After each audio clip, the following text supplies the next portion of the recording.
sehingga mereka tidak lagi percaya kepada Tuhan Yesus. Kenapa? Apa jawabannya? Kenapa terjadi hal seperti ini?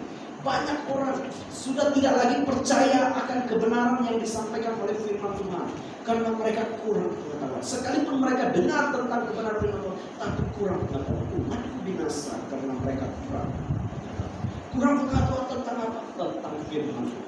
Kalau firman Tuhan, kita mengerti tentang kebenaran firman Tuhan, belajar tentang kebenaran firman Tuhan, maka firman Tuhan berkata itu yang akan memerdekakan. Dan kita tidak akan mudah dipesong, terbelenggu, kita tidak akan mudah terikut-ikut, kita tidak akan mudah terpedaya dengan cara apapun yang kita dengar daripada suasana ataupun daripada dunia. Baik, hari ini saya mau berbicara bagi kita yaitu tentang kekudusan. Kekudusan yang diberi, yang disampaikan bagaimana orang-orang dalam perjanjian lama mereka berjuang untuk mendapat kekudusan. Tetapi hari ini saudara dan saya bukan lagi seperti apa yang disampaikan di perjanjian lama, tetapi kita sudah dimerdekakan, kita saudara menjadi orang benar, saudara menjadi orang kudus, bukan karena perjuangan, bukan karena usaha, bukan karena saudara yang berjuang karena sudah mendapatkan itu. Semuanya itu datang oleh karena anugerahnya, kasih karunia-Nya, karena belas kasihannya kepada kita. Oke, mari saudara, saya ambil daripada perjanjian lama apa yang diperjuangkan di dalam perjanjian lama tentang kekudusan. Mari slide boleh buka.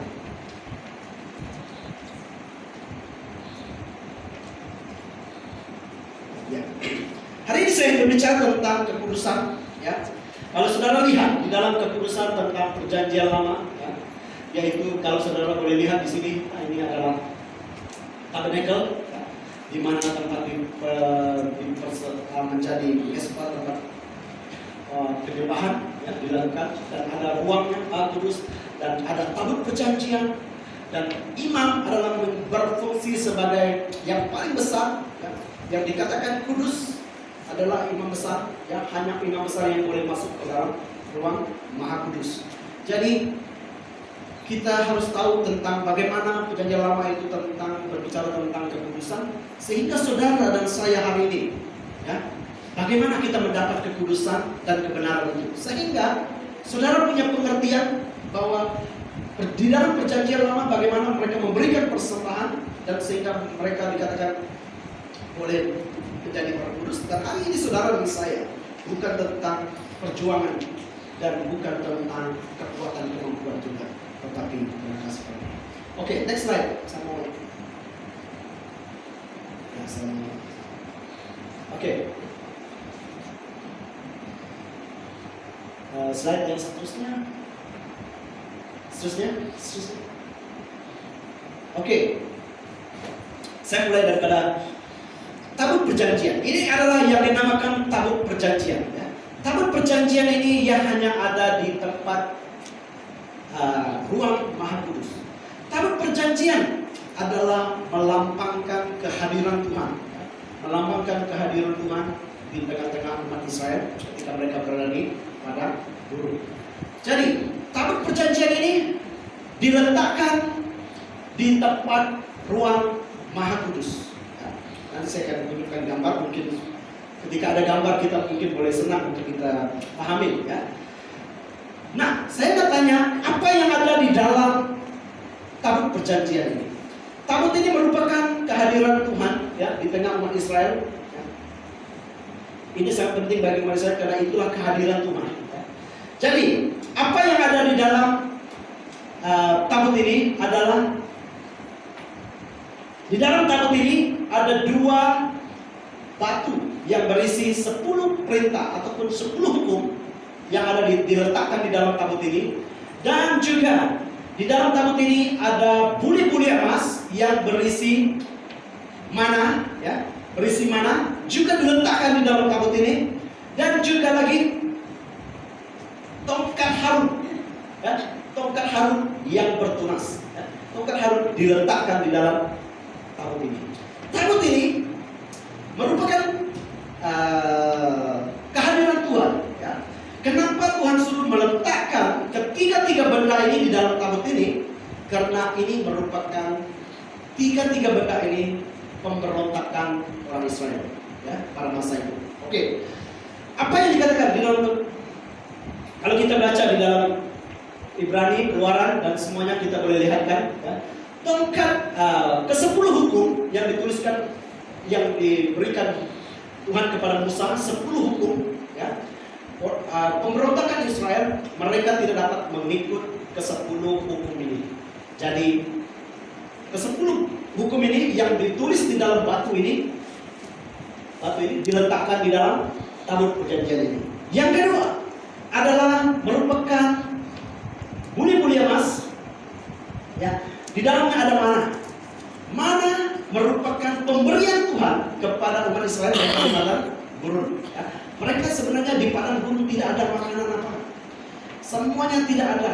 Jadi Tuhan begitu baik memberikan mana untuk makanan mereka setiap hari. Sepanjang berada di padang gurun memang tidak ada kedai, tidak ada sumber-sumber yang boleh mendapatkan makanan. Jadi bagaimana mereka untuk terus hidup?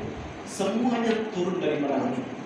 Tuhan berikan mana di setiap atas kemah-kemah orang Israel, sehingga itulah yang dipungut oleh orang Israel jadi makanan. Tapi apa yang mereka buat? Menjadikan mereka memberontak terhadap hari-hari makan mana. Jadi mereka merasa muak dan mereka merasa bosanlah hari-hari makan ini. So mereka minta daging. Jadi pemberontakan orang Israel. Jadi mana ini? Inilah melambangkan gambaran sebagai pemberontakan mereka. Yang pertama tadi adalah gambaran pemberontakan mereka terhadap hukum yang diberikan pada mereka. Mereka tidak dapat mengikut sepenuhnya hukum yang dituliskan di atas batu ini. Jadi Tuhan ambil ini, suruh Musa ambil ini, letakkan di dalam batu. Yang kedua adalah mana ini, karena mereka sudah bosan dengan mana dan komplain, dan Tuhan berikan mereka makan daging. Di padang gurun, saudara, tidak ada sebenarnya burung puyuh. Memang tidak akan hidup di padang gurun. Kalau cari di supermarket mungkin boleh dapat. Di padang gurun tidak ada burung puyuh, tapi mereka minta makan daging. Tuhan kirim apa? Burung puyuh. Kalau nak suruh cari, ya, saya ingat sepanjang 40 tahun di padang gurun, takkan cari. Oke, kita carilah burung puyuh. Seekor itu tak berjumpa. Memang bukan tempat hidupnya para burung puyuh. Tetapi dari mana datangnya burung puyuh ini? Daripada Tuhan yang memberikan makanan tadi. Tengok apa yang Tuhan lakukan. Tapi mereka memberontak terhadap Tuhan karena tidak hari-hari makan. Sedangkan semua yang mereka makan itu free. Tapi karena makan free hari-hari pagi, petang dan semuanya, karena free, lama-lama komplain. Oh, inilah hari-hari makan, inilah. Sebenarnya mana itu adalah makanan yang terbaik, saudara. Itu Tuhan berikan sudah pasti tidak membawa penyakit. Sebab di padang gurun memang tidak ada klinik, tidak ada hospital. Sekiranya Tuhan beri makanan yang beracun dan ataupun yang mengandungi yang tidak baik, andai kata mereka sakit perut, kemana mereka pergi? Cari klinik. Mana ada klinik di padang gurun? Jadi Tuhan sudah beri makanan mana itu adalah sesuatu makanan yang sangat baik. Seperti tadi Tuhan katakan, inilah tubuhku. Apa yang saudara ambil tadi? Kalau saudara ketika saudara mengambil perjamuan kudus itu, Yesus berkata, inilah tubuhku, diserahkan bagianku. Ketika kamu menerima perjamuan kudus itu, inilah pemberian daripada Tuhan. Apa yang saya dapat hari ini adalah saya makan tubuh Yesus. Nah, saudara, di padang gurun, siapa yang memberikan mana itu? Yesus berkata, nenek moyang kamu makan mana di padang gurun. Sekarang mereka sudah mati. Mereka sudah makan itu mana dulu. Yesus berkata, inilah aku sekarang turun memberikan tubuhku kepada kamu. Jadi kita makan tubuh Yesus. Jadi jangan anggap saudara makan roti yang beli di kedai. Kalau saudara punya pemikiran itu satu salah tentang pengambilan perjamuan kudus. Saudara harus berpikir, ini yang saya ambil ini adalah tubuh Yesus, dan ini adalah darah Yesus. Apa yang Yesus lakukan di atas kayu salib. Menjadi pemberontakan Israel sehingga Tuhan menyuruh Musa ambil letakkan ini kedua barang. Yang ketiga, Tuhan mengangkat Harun menjadi pemimpin atas mereka. Tapi mereka berontak. Mereka tidak mau Harun menjadi pemimpin. Jadi tongkat Harun bertunas menghasilkan buah pada. Suruh Musa ambil letak. Jadi ketiga barang ini sudah diletakkan di dalam tabut perjanjian ini. Jadi tabut perjanjian ini sekarang diletak di mana? Oke, next slide. Oke, ini adalah satu gambaran di mana kemah bait suci Tuhan, ya, yang pada masa itu, ya, kemah suci Tuhan, yaitu kemah suci ataupun kemah kudus, tempat kudus. Jadi di mana letaknya tabut tadi? Tabut itu terletak di sini. Ya, ini adalah ruang Maha Kudus. Ini adalah ruang kudus, dan ini adalah di luarnya, di luar sini, di datarannya. Di tempat korban-korban dilakukan adalah di sini, di setiap kambing domba. Nah, tugas imam pada masa perjanjian lama, imam itu paling sibuk. Kenapa dia paling sibuk? Untuk melayani 2-3 juta orang di padang gurun pada masa itu, umat Israel. Imam yang bertugas. Jadi imam itu dari pagi sampai malam pekerjaannya. Untuk menjadi seorang imam itu bukan senang. Setiap orang bawa kambingnya, bawa dombanya untuk menjadikan korban persembahan, korban penebus dosa. Banyak korban-korban yang dibuatkan. Semuanya imam semua lakukan ini. Orang lain tak boleh. Ini menjadi tugas imam. Itulah tugas imam itu sangat berat pada masa itu untuk melayani semua orang ini. Ya. Dan dikatakan ia harus mengenakan kemeja lenan. Imam, ini imam. Pakaian imam tidak boleh, harus kudus. Kita apa yang Tuhan katakan? Kemeja lenan yang kudus, dan ia harus menutup auratnya dengan celana lenan, dan ia harus memakai ikat pinggang lenan dan melilitkan serban lenan. Itulah pakaian kudus yang harus dikenakannya sesudah ia membasuh tubuhnya dengan air. Untuk menjadi imam bukan mudah.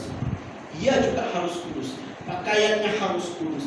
Ikat pinggang, semua kelengkapan apa yang baju yang dipakaikan oleh imam.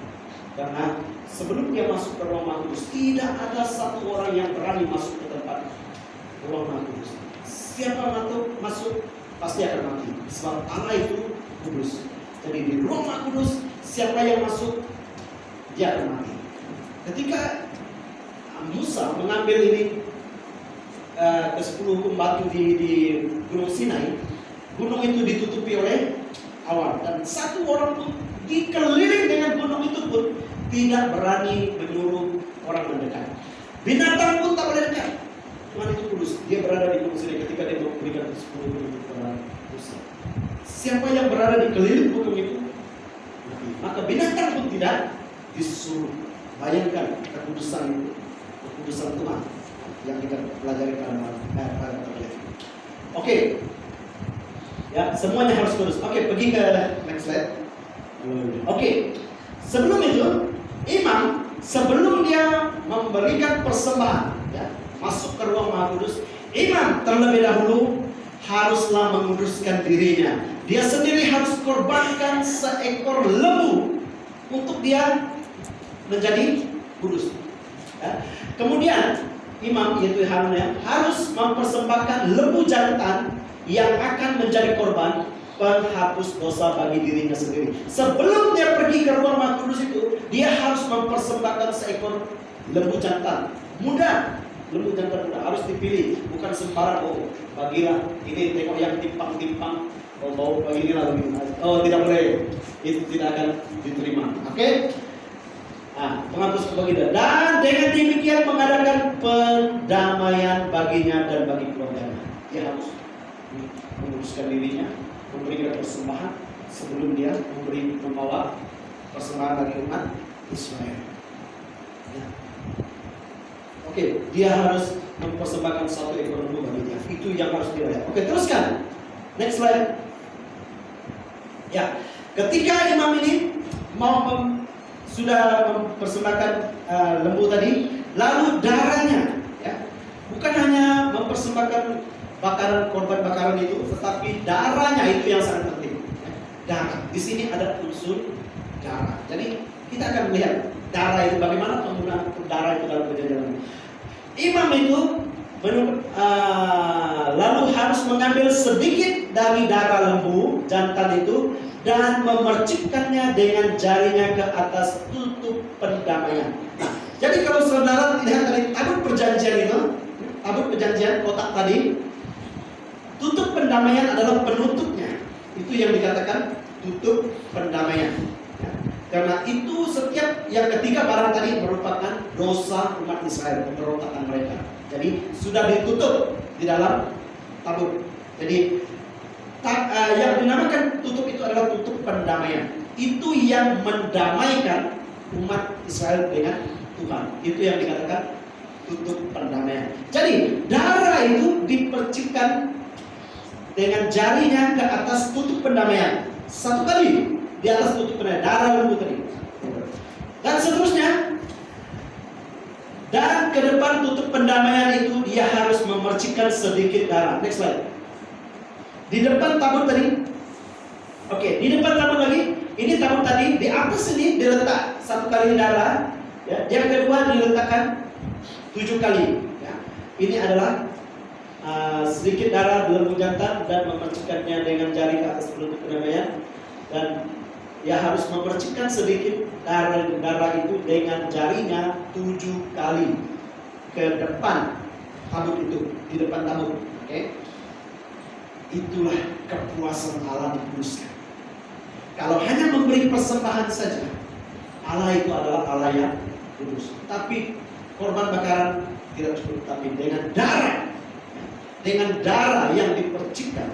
Karena kalau darah sudah pasti ada binatang yang terkorban. Untuk mendapatkan darah itu harus binatang itu dikorbankan dulu untuk mendapatkan darah. Ini menggambarkan apa? Darah Yesus. Tabut tadi itu sebenarnya seperti yang saya selalu katakan, apa yang terjadi pada perjanjian lama itu merupakan gambaran kedatangan Tuhan Yesus. Nah, tabut perjanjian itu menggambarkan Yesus. Ketiga barang yang dimasukkan dalam tabut itu adalah dosa umat Israel. Siapa yang dimana diletakkan di dalam tabut itu menggambarkan Yesus menanggung dosa saudara dan saya di atas kayu salib. Oke, seterusnya gambar seterusnya. Oke, setelah dia meletakkan darah tadi di atas itu, dan dia akan sekarang memberi persembahan kepada umat Israel. Ya, tadi itu untuk imam. Dan sekarang kalau saudara nak baca lengkap boleh baca di dalam Imamat 16 ya, yang menceritakan semua ini. Oke, dan dia harus mengambil 2 ekor kambing jantan. Ya. Imam harus ambil 2 ekor kambing jantan dan menempatkannya di hadapan Tuhan di depan pintu kemah pertemuan. Dan harus membuang undi di atas kedua kambing jantan, sebuah undi bagi Tuhan dan sebuah undi bagi Azazel.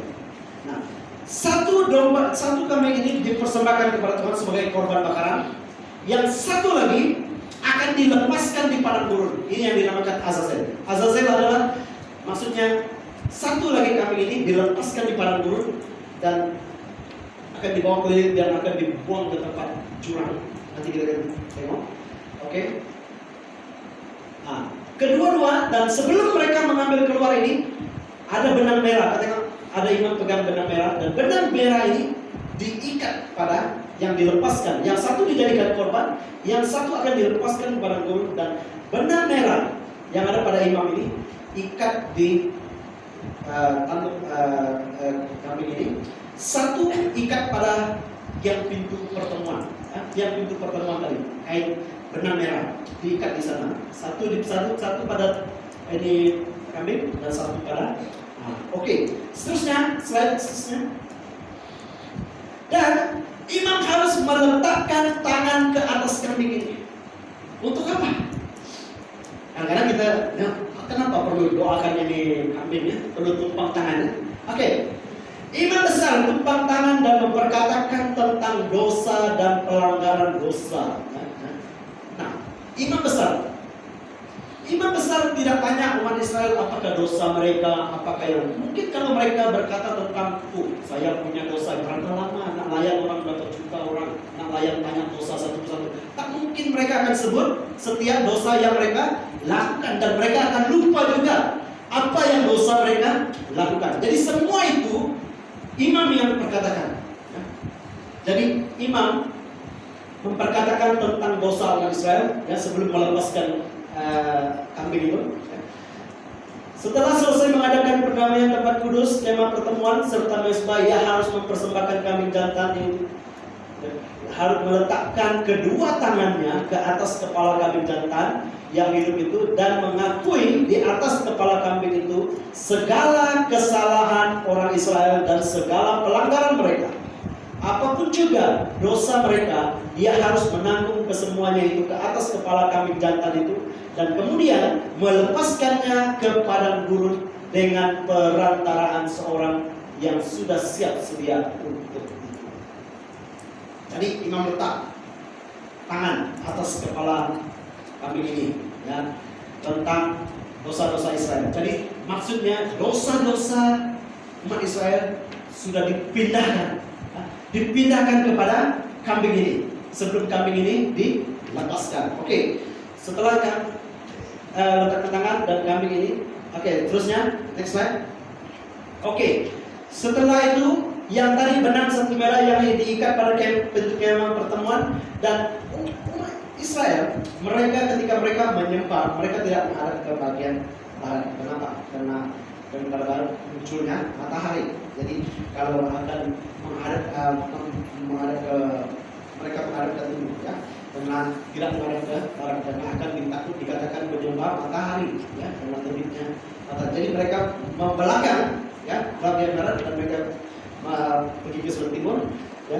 Jadi tadi domba yang diikat dengan tanduknya itu tadi yang di Azazel maksudnya dilepaskan di padang gurun. Jadi dia akan bawa itu kambing, ya, putar sini, bawa jauh-jauh sejauh timur dari barat. Jadi saudara pernah dengar sejauh timur dari barat kau membuangkan dosaku. Itu dia di mana? Di Mazmur. Sebab Mazmur Daud dia masih pemegang hukum Taurat. Jadi dia mengingatkan apa yang sejauh timur dari barat Tuhan melepaskan dosa mereka. Jadi kami domba tadi diangkat dari sini dan dibawa pusing ke jauh-jauh. Oke, terus. Oke, sampailah ke tempat gurun yang tinggi, ya, di tempat yang tinggi ini kambingnya. Maka ini untuk melepaskan kambing ini, buang dia dan kambing itu mati. Kambing itu mati, jatuh. Ya. Jadi itulah sejauh timur dari barat mereka menarik lembu itu, kambing tadi menarik sejauh timur dari barat. Kau telah di dalam Mazmur sejauh timur dari barat, demikian jauhnya daripada kita pelanggaran kita. Nah, ini menjadi Mazmur bagi Daud karena Daud mengingat bahwa sejauh timur dari barat, demikiannya Dia telah menjauhkan kita daripada pelanggaran kita. Tapi saudara, saya percaya kita tidak, walaupun kita nyanyi ini, tetapi dosa kita bukan ditarik di padang gurun atau ditarik di atasnya. Dosa kita dihapuskan di atas kaisar oleh karena imam besar. Siapa imam besar saudara dan saya? Tuhan Yesus. Tuhan Yesus tidak tanya apa dosa kamu, apa pelanggaran. Imam ketika dia mau menjadikan korban, dia tidak tanya umat Israel satu persatu apa dosa kamu. Kalau dia tanya habis masa, tanya orang punya dosa, bukan senang nak layan berjuta. Tuhan Yesus ketika dia mau menjadi korban buat saudara, dia adalah imam besar saudara dan imam besar saya. Kalau dia nak tanya dosa kita, ada sudah pasti tidak semua kita akan jujur dalam setiap apa yang dosa kita lakukan. Jadi imam besar tidak akan menanya dosa. Jadi semuanya itu akan ditanggungkan pada imam besar saudara-saudara. Saya juga, yaitu Tuhan Yesus, tidak pernah tanya kita apa dosa saudara, apa dosa saya, apa yang sudah dihapuskan. Semuanya sudah dihapuskan dan selesai. Nah, oke, next slide. Ketika kambing domba ini, kambing domba itu diletakkan dan kambing domba itu mati. Nah, benang yang diikat tadi pada kambing ini, tanduk kambing ini bertukar warna menjadi putih. Dan yang diikat pada tiang pertemuan tadi, benang merah satu diikat pada tiang pertemuan, satu diikat pada kambing, dan kedua-duanya menjadi putih. Itu maksudnya bahwa pelanggaran itu, dosa itu sudah daripada merah menjadi putih. Jadi itulah maksudnya. Dan sepanjang inilah yang umat Israel lakukan. Ya. Itulah yang mereka lakukan, dan selepas itu bait Allah diruntuhkan. Sebelum itu semuanya apa yang saya ceritakan ini menggambarkan kedatangan Tuhan Yesus. Ya. Imam besar pada perjanjian lama itu, saudara punya imam besar yaitu Tuhan Yesus. Jadi ada perbedaan. Itu yang kita lihat, imam besar. Nama Tuhan kita pun imam besar ya. Jadi pada tahun 70-an ya, bait Allah diruntuhkan. Tetapi dikatakan ya di dalam Alkitab kitab kuno Israel, ya, dia berkata bahwa 40 tahun sebelum bait Allah diruntuhkan, tali yang diikat pada kepala kambing tadi tidak pernah menjadi putih lagi. Ya. Walaupun itu menjadi satu amalan, tetapi sebelum kedatangan Tuhan Yesus, sebelum bait Allah diruntuhkan, itu tidak pernah menjadi putih lagi. Jadi maksudnya 40 tahun sebelum bait Allah diruntuhkan adalah pada tahun 70-an, dan 40 tahun sebelum bait Allah diruntuhkan, jadi benang itu tidak pernah bertukar warna lagi. Maksudnya adalah tahun 30-an ya. Benang merah tidak pernah lagi berubah menjadi putih yang mereka butuhkan. Jadi itulah kedatangan Tuhan Yesus. Tuhan Yesus tidak lagi mau saudara korbankan mungkin domba dan apa semua, tetapi Tuhan Yesus datang di atas kayu salib. Oke, next slide kita lihat. Inilah Tuhan saya, inilah imam besar saudara. Dia tidak lagi tanya tentang apa dosamu, apa pelanggaranmu, tapi dia mati di atas kayu salib bagi semua dosa, kutukan apapun, hukum Taurat semuanya ditanggung. Maka disinilah tempatnya. Hukum Taurat itu sudah digenapi. Dia datang untuk menggenapi, sudah digenapi oleh Tuhan Yesus di atas kayu salib. Kutukan, dosa dan semuanya ditanggungkan di atas kayu salib. Dalam Ibrani 10, dan karena kehendaknya Allah, inilah kita telah dikuduskan satu kali untuk apa? Selama-lamanya. Kalau imam besar tadi setiap tahun imam besar harus berikan persembahan setiap tahun. Maksudnya mereka akan memperingati dosa-dosa mereka berulang. Dosa lagi, tahun depan lagi imam besar akan membuat dosa kita, ada pengorbanan lagi untuk tahun depan. Imam besar ketika dia mau masuk ke ruang Maha Kudus tadi, dia ada satu. Kalau dia mau masuk ke tempat Maha Kudus, hanya dia satu orang saja di mana dia masuk, dan dia satu orang saja yang boleh masuk. Siapa-siapa tidak boleh masuk. Kalau orang lain masuk, pasti akan mati. Itulah untuk mendekati kekudusan itu. Kita tahu bahwa Allah kita adalah kudus, ya. Tetapi Allah itu adalah mengasihi umatnya. Jadi apa solusinya? Apa cara penyelesaiannya? Itulah tadi di penutup mesbah tadi, ya. Di dalam itu tadi itulah diletakkan. Yesus bagi kita juga sama. Jadi Yesus mati bagi kita di atas kayu salib, menanggung untuk selama-lamanya. Nah, imam besar ketika dia mau masuk ruang Maha Kudus tadi, orang akan ikat tali dia, ikat kaki dia pakai tali. Mereka akan pegang tali itu jauh-jauh dari sana, dari ruang yang besar. Sebab apa? Kalau imam besar itu mati, maksudnya pendamaian ditolak. Ditolak. Kalau imam besar itu mati di tempat ruang Maha Kudus itu, dan mereka akan tarik tali dari luar sana, tarik itu tali, tarik imam besar keluar. Siapa yang berani masuk ruang Maha Kudus? Tidak ada yang berani masuk. Kalau masuk mati. Imam besar saja pun takut nak pergi ke ruang Maha Kudus. Kalau dia masuk tidak ikut apa yang seperti yang Tuhan lakukan, dia juga akan mati. Jadi masa mereka mau mempersembahkan itu, kalau dia ikat tali, kalau imam besar masuk, mereka sudah siap-siap pegang tali di luar. Kalau ada dengar bunyi, wah, ini sudah habis nih, perdamaian kita ditolak oleh Tuhan. Tarik keluar. Ya. Jadi imam besar pun mati. Siapa berani masuk? Tidak ada yang berani masuk. Tapi kalau imam besarnya keluar, wah, semua umat Israel yang ada di keliling itu bersorak-sorak. Kenapa? Pendamaian diterima. Nah, Yesus waktu dia mati, kalau Yesus tidak bangkit, sia-sia saudara ada di sini. Tidak ada maksudnya saudara ada di sini kalau Yesus tidak bangkit daripada kematiannya. Tapi Yesus kita setelah dia mati 3 hari, dia dia sudah hukuman kita sudah ditanggungkan di atas kayu salib. Tidak ada lagi penghukuman buat saudara dan saya. Kenapa? Yesus bangkit. Bukan tubuh yang lain yang dibangkit. Tubuhnya yang mati itu yang bangkit semula. Bukan digantikan dengan tubuh orang lain. Dibangkitkan. Tubuh yang mati itu yang dibangkitkan. Itulah Tuhan saya dan Tuhan saudara yang kita sembah hari ini. Yesus mati buat saudara dan saya. Dan dia tidak mengulangkan setiap tahun seperti apa yang dilakukan oleh umat Israel ini, oleh imam besar ini. Setiap tahun harus masuk ke ruang Maha Kudus untuk memberikan persembahan korban. Tapi Tuhan Yesus, dia katakan satu kali untuk selama-lamanya, oleh persembahan tubuh Yesus Kristus, oleh persembahan tubuh dia dipersembahkan untuk saudara dan saya mati di atas kayu salib. Bukan dia minta kambing, domba, lembu, apa yang ada pada saudara, tapi satu kali saja. Mungkin ada saudara tanya, pastor saya belum lahir pada waktu itu. Jangan tanya saya, kamu belum lahir pada waktu itu. Saya pun belum lahir pada waktu itu. Tapi saudara harus ingat bahwa Yesus itu mati untuk saudara dan saya. Satu kali, tidak ada ulang lagi. Tidak ada setiap tahun dibuatkan satu upacara ulang tahun untuk setiap kali memperingati. Tapi satu kali untuk selamanya.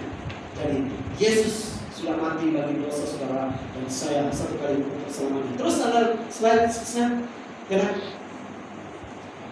Oke, kita lihat di dalam Roma. Menurut Roh Kudus, menurut Roh, kekudusan dinyatakan oleh kebangkitannya. Ya.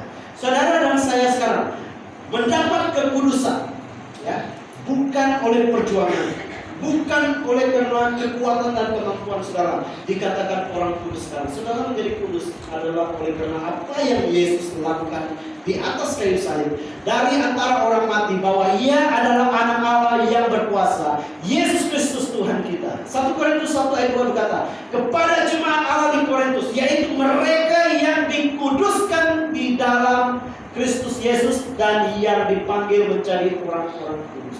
Setiap kali Rasul Paulus mengirim surat kepada jemaat di Korintus, memperingatkan di Efesus, di Roma, semuanya, hai orang-orang kudus, orang-orang kudus yang ada di dalam Kristus Yesus.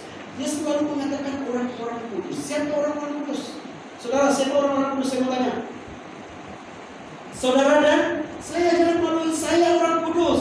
Oh, bukan karena kekuatan saya yang mencari kekudusan ini. Ini karena ada yang mati di atas kayu salib dan saya percaya bahwa dia telah mati dan bangkit bagi saya, jadikan saya menjadi orang yang benar dan kudus. Bukan karena saya yang karena dilihat buat berdoa saya jadi orang kudus, tidak. Karena ada dia yang telah mati bagi saya dan saya menjadikan saya orang kudus. Maka Rasul Paulus selalu mengingatkan orang kudus, hai orang-orang kudus.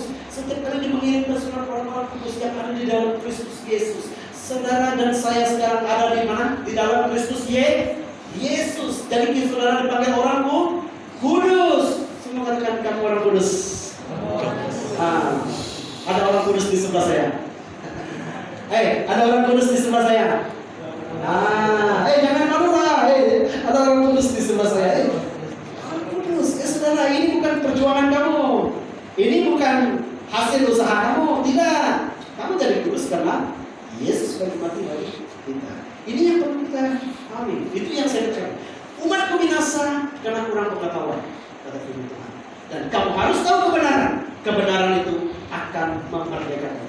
Jadi kalau kamu tangkap kebenaran ini, saudara akan merasa, wah, bukan perjuangan saya, ada Yesus. Tapi saya jadi orang kudus bukan karena kekuatan saya. Saya dipanggil orang kudus bukan karena kemampuan saya, bukan hasil apa yang saya lakukan. Oke. Dan tempat, terus ayat yang seterusnya. Ibrani 10 ayat 19. Jadi saudara-saudara, oleh darah Yesus kita sekarang penuh keberanian, ya, dapat masuk ke dalam tempat kudus. Kita berani masuk ke tempat kudus bukan apa? Bukan karena telah membuka jalan baru yang hidup bagi kita melalui tabir, yaitu dirinya. Sekarang saudara, saya berani melayani karena saya tahu bahwa Yesus telah mati bagi saya. Bukan karena kekuatan dan kemampuan saya mendapatkan ini, tapi Yesus telah mati bagi saya. Berani masuk. Itu yang membuat kita supaya kita penuh keberanian masuk dalam tempat yang kudus. Kita masuk tempat yang kudus Kita berani. Kenapa? Kita tahu dosa kita sudah di. Siapa di sini yang tidak ada dosa? Kalau saudara masih lagi mempunyai pikiran, oh saya ini tidak layak lah, saya ini berdosa lah, saya ini tidak. Saudara, Yesus mati bukan bagi saya. Semua kita di sini Yesus mati. Kalau saudara masih ingat dosa, saya punya dosa, saya tidak sanggup, saya tidak layak, saya jadi orang yang tidak ini semua, masih ingat dosa-dosa yang lama ini. Betapa Yesus mati buat saudara dan saya. Semuanya sudah selesai. Semuanya sudah. Jadi ke saudara beranikan diri. Berani, harus berani. Sekarang penuh keberanian masuk ke tempat kudus. Penuh keberanian melangkah ke tempat kudus. Kenapa? Bukan karena saya, tapi Yesus telah mati bagi dosa saya. Saya juga banyak dosa. Kalau saudara tidak tahu latar belakang saya lagi banyak dosa dari saudara. Tapi kenapa saya berani? Karena saya tahu kebenaran. Dan kebenaran itu yang memerdekakan saya. Jadi saya harus berani masuk ke tempat kudus. Dan karena saya tahu bahwa Yesus telah membuka jalan yang baru, yang hidup bagi saya melalui tabel, yaitu dirinya sendiri. Oh, Yesus telah mati bagi saya. Saya jadi berani melayani Tuhan. Kenapa? Saya tahu saya orang kudus. Bukan karena saya, tapi ada yang mati bagi saya dan saya sendiri. Ibrani 4 ayat 16. Sebab itu marilah kita dengan penuh keberanian menghampiri takhta kasih karunia. Mari saudara, siapapun kamu, apapun latar belakang, apapun yang menyebabkan kamu masih terikat dengan perasaan, saya ini tidak layak, saya ini kurang berdosa, saya ini, saudara jangan pikir macam itu. Yesus firman Tuhan berkata, mari kita dengan penuh keberanian menghampiri takhta kasih karunia. Kita bukan menghampiri takhta penghukuman. Tempat ruang maha kudus tadi, kalau kamu tidak kudus, kamu tidak layak masuk. Tapi takhta kasih karunia bukan lagi penghukuman. Jadi firman Tuhan berkata, tidak ada penghukuman bagi mereka yang hidup di dalam Kristus Yesus. Jadi tidak ada penghukuman. Saudara tidak perlu takut. Saudara harus tahu kebenaran. Maka kebenaran itu mereka akan setia kita. Dan kita menerima rahmat dan menemukan kasih karunia, bukan karena kekuatan, tapi kasih karunia Tuhan berkati untuk mendapat pertolongan kita pada waktunya. Efesus 5 ayat yang ketiga berkata demikian. Tetapi percabulan dan rupa-rupa kecemaran atau keserakahan disebut saja pun jangan, ya. Disebut pun jangan di antara kamu, ya. Sebab sebagaimana sepatutnya bagi orang-orang kudus. Jadi saudara, orang-orang yang kudus. Jadi mari kita, apa yang dikatakan Efesus, orang kudus menjaga tingkah lakunya, orang kudus menjaga perbuatannya, orang kudus menjaga hatinya, orang kudus menjaga pikirannya. Jadi kesadaran kita, kalau kita tahu bahwa kita adalah orang kudus, maka kita selalu berhati-hati dengan tingkah laku kita, selalu berhati-hati dengan apa? Karakter kita. Jadi itulah orang kudus. Saudara, lihat kiri kanan, kamu orang kudus. Jadi ketika kamu katakan dia orang kudus, pokoknya saya orang kudus, saya baru tahu saya orang kudus. Jadi orang kudus, apa yang dia tak boleh buat? Jangan mencuri. Oh itu karena dia salah mencuri, saya sudah tahu. Oke, orang-orang kudus jangan mengatakan tentang orang lain, jangan menghina orang lain dan jangan. Itulah orang kudus. Nah, apa yang dikatakan oleh Efesus 5 adalah orang-orang seperti orang kudus. Kita harus berlaku seperti orang kudus. Saudara sudah dikuduskan. Saudara sudah menjadi orang kudus. Jadi buatlah seperti orang kudus. Itu orang kudus. Oke, seterusnya saudara. 1 Korintus 3 ayat 16. Tidak tahukah kamu bahwa kamu adalah bait Allah dan bahwa Roh Allah diam di dalam. Nah, ketika Rasul Paulus selalu menegur orang di Korintus, mereka selalu berbuat jahat, mereka selalu berbuat seperti apa? Tidak jauh beza seperti apa yang dilakukan oleh kita. Ya. Tapi Rasul Paulus menegur mereka.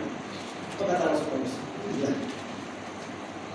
Tidak tahukah kamu bahwa kamu adalah bait Allah dan bahwa Roh Allah diam di dalam kamu. Kalau tadi Roh Allah diam di mana? Di kemah suci tadi, ya.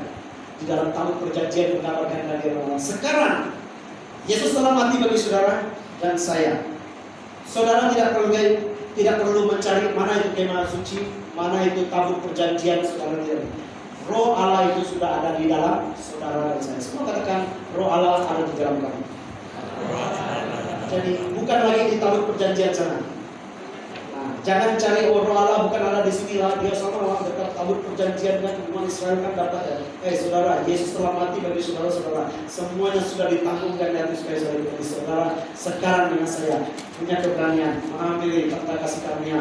Roh Allah itu bukan ada di jauh, ada di dalam saudara. Maka Rasul Paulus selalu menunjukkan orang Nikodemus supaya selalu berhati-hati, ya. Dan roh Allah ada di dalam kamu.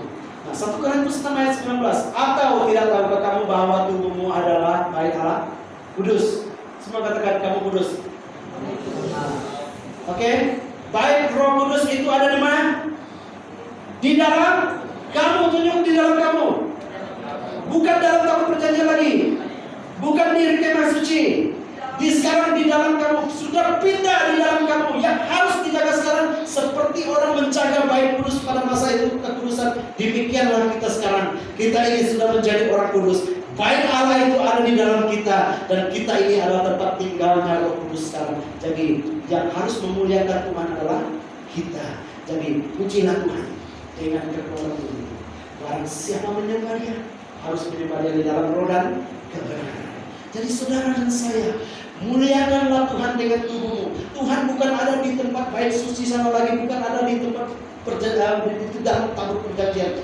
Tuhan itu sekarang sudah ada di dalam saudara dan saya. Yang dikatakan kudus itu sekarang bukan lagi ruang maha kudus, tetapi saudara dikatakan orang-orang kudus. Kenapa? Roh Tuhan itu tinggal di dalam saudara. Jadi jaga karakter, jaga tingkalanmu, jaga perbuatan kita. Hiduplah seperti orang kudus. Ini kebenaran. Kalau saudara tahu bahwa saudara akan menjadi orang kudus, dan saudara harus menjaga kehidupan saudara, bahwa rupanya saya ini adalah orang yang kudus, dan saya harus jaga kehidupan saya seperti orang kudus. Kenapa banyak orang meninggalkan Tuhan? Kenapa banyak orang tidak percaya lagi tentang Yesus? Karena mereka tidak tahu pengetahuan, tidak tahu tentang kebenaran ini. Ketika mereka jatuh dalam dosa, apa yang mereka katakan? Alang-alang penyeluk perkasa, biar sampai ke pangkalan. Alang-alang buat dosa satu kali, terjun dalam dosa. Akibat dosa apa yang terjadi? Itu tidak tahu tentang kebenaran. Saya ajak kepada saudara tahu tentang kebenaran. Kebenaran ini akan memerdekakan saudara. Apapun dosamu, apapun pelanggaranmu, berani datang ke tempat kasih karunia, berani datang ke rumah kudus. Siapa itu? Tubuh saudara, jaga tubuh saudara. Bahwa inilah tempat baitnya Allah. Diam di dalam kamu, Roh Kudus yang kamu perolehi dari Allah, dan bahwa kamu bukan milik kamu sendiri lagi. Katakan, kamu bukan milik kamu sendiri. Ya, kamu adalah milik Tuhan. Jangan suka hati pakai tubuh. Wah, saya punya tubuh, ini adalah milik saya sendiri. Jadi pergilah buat sesuka hati. Ingat, ini bait suci tahu. Ini roh Tuhan ada di sini. Jadi kalau mau Tuhan mau bersama saya. Jadi jaga kekudusan. Inilah tempat tinggalnya roh Tuhan. Sebab kamu telah dibeli dengan harga yang lunas dibayar. Kamu sudah dibeli. Kamu tidak ada utang lagi. Jangan ingat saya punya utang. Inilah masih lagi itu jari dulu saya pernah tidak tahu saya berdosa, sebenarnya ada lagi dosa yang tersembunyi. Tidak tahu saudara. Tuhan sudah bayar. Kamu sudah dibeli dengan harga yang telah lunas dibayar. Di mana? Saya mau tanya, di mana? Di mana kamu dibayar? Di atas Yerusalem. Oke, kalau sudah tahu, karena itu muliakanlah Allah dengan tubuhmu. Muliakanlah Allah. Beri kemuliaan kepada Tuhan. Muliakanlah Allah dengan tubuhmu. Dengan kekuatan datang menghampiri tahta kasih karunia. Bukan lagi dibayangi dengan dosa sampai bila saudara berdosa. Saya mau katakan, kamu sudah disucikan, kamu sudah menjadi orang kudus, karena kamu tahu bahwa bukan karena kekuatan kamu, bukan karena hasil usaha kamu, bukan karena perjuangan kamu. Jangan ada yang berkata saya sudah berjuang sehingga saya menjadi kudus, menjadi orang yang layak. Tidak saudara. Semua kita ini karena tahta kasih karunia kita menghampiri tahta kasih karunia. Jadi saudara jangan berkata saya tidak layak, saya tidak sanggup, saya tidak mampu diri semua. Kenapa? Masih ada dosa. Kenapa mau ingat dosa-dosa? Tuhan sudah menghapuskan semuanya. Tuhan sudah tanggungkan semuanya itu dari. Jadi muliakanlah Tuhan dengan tubuhmu sekarang. Apa yang ada pada kamu, apa yang sanggup kamu berikan kepada Tuhan. Tuhan telah bayar semua hutangmu. Tidak ada lagi hutang yang tertanggung. Semua Tuhan sudah bayar. Jadi sekarang Tuhan mau kata, barang siapa menyembah harus menyembah dalam roh dan kebenaran. Dan apa yang kamu boleh berikan kepada Tuhan, berikanlah persembahan. Apa yang kekuatan kamu, apa yang kamu boleh layani di gereja, apa yang kamu boleh bantu dalam bidang musik, dalam firman Tuhan. Bukan saja saya yang layak, saudara semua yang dikatakan orang Kudus. Saudara juga boleh menyampaikan firman Tuhan di sini. Tidak ada di kalangan kita yang kata, oh itu hanya dia saja. Oh dia saja pastor. Semua orang kudus. Saya melihat saudara semua orang kudus. Semua katakan, saya lihat semua orang kudus di sini. Ya, sebab saya tahu setiap mereka yang ada di dalam Kristus itu dipanggil orang. Rasul Paulus semua berkata demikian. Ketika dia menulis surat, mana ada Rasul Paulus tulis surat, hai orang-orang berdosa, kamu orang semua di sana di Korintus. Mana ada, hai orang-orang kudus. Jadi ketika kita panggil orang kudus, jadi orang tahu ketika dia menyadar bahwa dia orang kudus, dia mau melakukan kekudusan, dia mau buat kudus karena dia tahu dia orang kudus. Coba saya katakan, orang berdosa kamu. Jadi dia balik, apa dia buat?